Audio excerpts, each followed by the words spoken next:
존경하고 사랑하는 우리 구독자 여러분 반갑습니다. 여러분의 천만 라디오 천회장입니다. 어느새 벌써 또 이제 2교시 영상 한번 시작하도록 할까요? 2교시는 꼭 6시 30분입니다. 이제 시간도 벌써 이제 6시 30분이니까 한번 여러분들 한번 달려보도록 할게요. 편하게 들어주시면 됩니다. 저는 이렇게 영상을 찍고 이렇게 여러분들에게 이야기하는데 이 말하는 게 이게 쉬운 것 같은데 상당히 힘들더라고요. 이 둘이서 이렇게 뭐 주거니 받거니 하면 좋은데 혼자서 떠들어도 혼자서 이 혼자서 이게 떠든다는 게 이게 보통 쉬운 게 아닙니다. 그렇다고 제가 무슨 뭐 대본이 있는 것도 아니야. 대본도 없어. 그냥 혼자서 뭐 이런 얘기 저런 얘기 다 하는 겁니다. 알겠죠? 제가 뭐 대본을 만들고 뭐 이렇게 뭔가 방송국처럼 이렇게 할 수 있는 그게 없어요. 뭐 시나리오 작가 있는 것도 아니고. 그래서 여러분들이 좀 이해해 주셔야 돼. 좀 약간 좀 어설프고 좀 부족해도 그냥 천 회장 그냥 삼성전자 좋아하는 오빠로서 동생으로서 그렇게 여러분들이 좀 많이 아껴주시고 응원해 주셔야 합니다. 그래야지 제가 좀 더 팔딱팔딱 뛰면서 열심히 또 뛰어다니면서 여러분들에게 새로운 소식도 전달하고 저의 또 개인적인 뭐 썰도 하긴 하는데 될 수 있으면 개인적인 이야기는 잘 안 하려고 할게요. 또 재미없다고 하는 분도 있으니까. 지금 삼성전자에 관련된 이야기 중에 황당한 게 있어요. 반삼성, 안티 삼성이죠. 안티 삼성. 그런 안티 삼성의 그 정서를 이용해 가지고 뭔가 좀 의도적으로 삼성전자를 좀 때리지 않았나 뭐 그런 이야기들도 있더라고요. 보니까 그래서 왜 자꾸 이렇게 삼성전자를 못 살게 하는지 난 짜증이 나더라고. 이 삼성전자 같은 그런 기업을 키워야지. 좀 부족하더라도 저는 삼성전자 같은 기업이 우리나라에 3개만 있었면은 난 초강대국 될 것 같아요. 초강대국. 여러분들 그렇게 생각 안 하나요? 난 한계가 아쉬워요. 삼성 같은 그런 기업들이 한 3개만 있었으면 뭐 미국 부럽지 않았을 겁니다. 잘 먹고 잘 살 수 있고 또 우리의 후손들도 얼마나 또 큰 혜택을 보겠습니까? 하여튼 이런 부분들이 조금 아쉽다는 거죠. 하여튼 지금 감사원이요. 지금 금감원의 그 삼성 바이오로직스 이 회계 감리를 그 4년 만에 이제 조사하는 것은 의도적으로 재벌 때리기를 위한 뭐 직권남용이 뭐 적잖이 의심되기 때문이다. 뭐 그런 이야기도 있어요. 왜 금융감독원, 왜 금감원 애들은 자꾸 이렇게 괴롭힐까? 금감원이 2018년 5월인가 그래요. 그 출입기자단의 삼바 감리와 관련해가지고 조치 사전 통지를 사실을 공지한 것을 업무상 비밀 누설로 보고 접근하는 것도 이 같은 뭐 비슷한 이유로 뭐 분석이 된다고 합니다. 당시 보니까 삼성바이오는 그 물론이고요.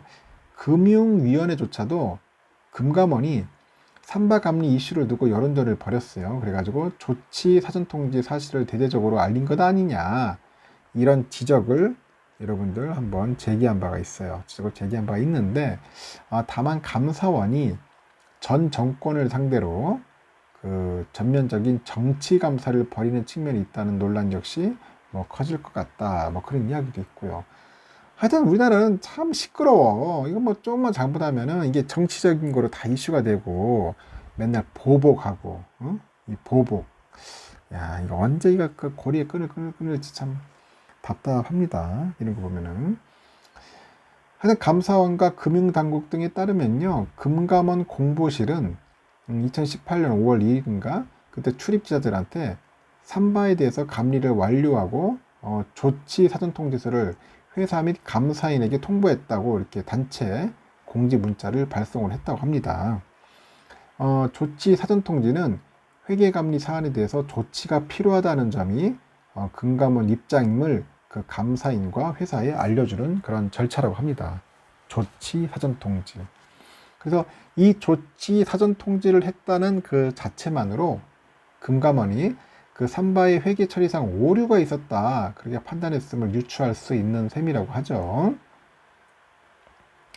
2017년 3월부터 금감원은 2015년 삼바가 삼성 바이오에피스를 종속 회사에서 관계 회사로 전환하면서 그 에피스의 지분법 이익 4조 5천억 원을 순이익에 반영한 것에 이제 문제가 있는지 뭐 1년 넘게 특별감리를 벌여가지고 당시 조사를 마무리한 상태라고 합니다. 삼바도 그 금감원의 그 사전 통지 내용 공지에 강력 반발을 해요.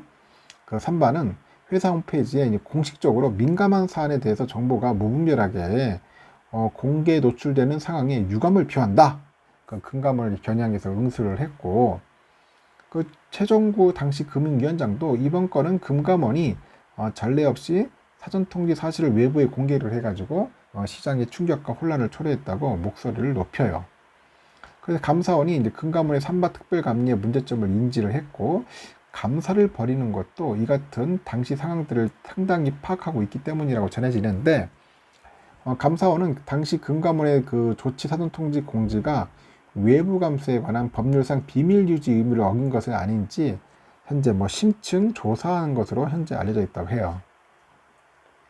그 금감원이 이제 논란을 무릅쓰고 이제 조치 사전 통지 사실을 홍보한 것이 삼바의 분식회계의 그 의혹을 증폭시켜가지고 여론의 지지를 얻으려는 의도가 있었다는 그렇게 의심하는 건데, 실제 회계학계에서 삼바의 그 분식회계 논란을 두고 회계기준 위반이 아닌 것 같다, 그런 의견들이 꾸준히 제기돼서 금감원의 삼바 그 관리 감리죠, 삼바 감리 관계자들을 약간 곤혹스럽게 하기도 했다고 합니다.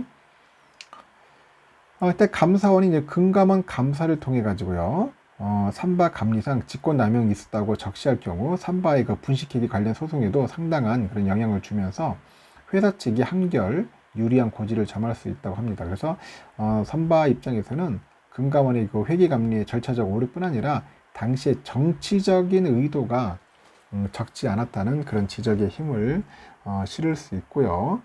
금감원의 그 삼바 감리 관계자들은 감사원 감사에 대해서 당시 시장 상황을 고려하면 부득이한 조치였다고 해명하고 있고, 삼바에 대한 공매도 잔액이 쌓이고 있었는데 감리 결과 그 조치 사전 통지 사실이 비공식 경로로 유출될 경우에 미공개 정보를 이용한 거래가 발생할 가능성이 컸다는 설명이고, 실제 조치 사전 통지서를 받은 곳은 삼바뿐 아니라 이제 감사인인 안진 삼정 그 회계법인 등 여러 곳이라서 정보가 사전 유출될 위험이 높기는 했다고 합니다. 그래서 금감원이 주요 조치를 취할 때는 정보 불균형이 생길 것을 고려해서 이를 알리는 것은 그 참작할 부분들이 있고요. 외감법상 비밀 유지 의무 조항도 금감원이 제재를 간 사실을 단순히 알리는 것까지 염두에 두고 만들었을지 의문이라고 합니다. 그 삼바 감리를 둘러싼 감사원 감사는 금감원 관계자들의 그 반발과 함께 최근 제기되는 정치 감사를 논란을 확산시킬 가능성도 커 보이고, 당장 감사원 감사가 그 뭐 최응식, 김기식 그 전 금감원장 등을 고리로 해가지고 친분이 깊은 장하성, 뭐 김상조 이런 전 청와대 정책실장을 겨냥한 것 아니냐, 뭐 그런 관측도 있어요. 그 감사원이 이거 실무자들의 그 징계 시효가 이미 지난 삼바 감리권을 두고 감사를 벌이는 것은 금감원과 청와대의 최종 책임자를 염두에 뒀다는 그런 이야기도 있고, 하여튼 감사원은 5월 말부터 그 금감원 정기감사에 돌입을 했는데 2019년 4월 2,500억 원대 환매 중단 사태를 일으킨 그 디스커버리 자산운용의 그 과거 검사에 금감원의 직무유기 등 소홀함이 없었는지도 감사를 벌이고 있어요. 그 디스커버리 운영은 장 전 실장의 동생인 그 장원 씨가 대표인데, 경찰은 지난 6월에야 장 대표를 구속을 합니다. 다만 그 반기업 성향을 보인 전 정권이 2018년 4월 비리 그 의혹에 휩싸여가지고 한 달 사이 금감원 그 수장이 2명이나 잇따라 불명예 퇴진하다 보니까 그 국면전을 위해서 특정 기업을 희생양 삼은 그런 의혹이 있다면은 명백히 밝혀져야 한다는 주장도 설득력을 갖고 있고, 금감원 감사에 정통한 관계자는 특별감리는 종료 여부조차 외부에 확인해 주지 않는 것이 원칙이다, 그렇게 이야기를 합니다. 그래서 이를 완전히 무시한 것은 당시 청와대하고 금감원에 쏟아진 그 비판의 화살을 삼성으로 돌리려는 정치적인 의도가 개입됐다는 제보들이 뭐 적지 않았기 때문이다, 그렇게 강조도 합니다. 아유, 참 보면은 답답한지 모르겠어요. 도대체 왜 기업들을 가지고 이런 식으로 자꾸 괴롭히고, 우리 정치인들도 정신 좀 차려야 돼. 자꾸 이게 보면은 안 좋은 쪽으로만 장난질 하다 보니까 결국은 나중에 또 밝혀지고, 응? 잘못되면 또 깜빵 가고. 이게 악순환이야, 악순환. 앞으로는 우리 기업들이 좀 희생양이 안 됐으면 좋겠고, 우리 기업들의 오너들도 자꾸 정치인들하고 이거 끼웃거리거나 어울리면 안 했으면 좋겠어. 불법을 자꾸 하면은 이게 꼬입니다, 꼬여. 응? 결국 나중에 주주들만 피해보는 거죠. 하여튼 우리 삼성그룹이죠. 삼성그룹 자체가 이제 앞으로는 이제 정치권하고 좀 약간 좀 떼야 돼. 발을 떼든지 좀 연결고리를 좀 끊어가지고 오직 기업의 성장, 이윤 창출 이런 쪽에 좀 신경을 썼으면 좋겠어요. 국가 발전을 위해서 초석이 되었으면 좋겠습니다. 여기까지 할게요.